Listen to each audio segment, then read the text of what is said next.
नमस्कार मित्रांनो, लग्नानंतर होईलच प्रेम या मालिकेच्या पुढील भागामध्ये आपण पाहणार आहोत.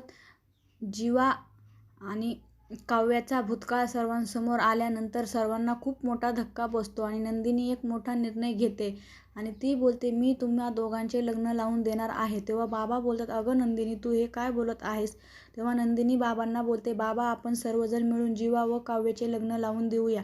आणि तेव्हा सर्वांनाच खूप मोठा धक्का बसतो. त्यानंतर आपण पाहतो पार जीवा व सर्वांना बोलतो, माझ्या व काव्याचा डिवोर्स नंतर काहीही बिघडणार नाही. आणि तेव्हा नंदिनी बोलते, तसे तर आम्ही सर्वांनी खूप अगोदरच डिवोर्स फाईल केलेली आहे. आणि तेव्हा आई बाबा आणि सर्वांनाच खूप मोठा धक्का बसलेला असतो.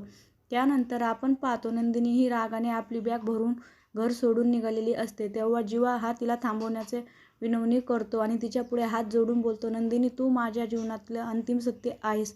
आणि तेव्हा नंदिनीला अतिशय राग येतो व ती तिच्या एकत्रपणाचा फोटो खाली आदळून फोडून टाकते आणि बोलते, जीवा, आपल्या जीवनाचं अंतिम सत्य हेच आहे. आणि तेव्हा जीवाला काय उत्तर द्यावे हे समजत नाही.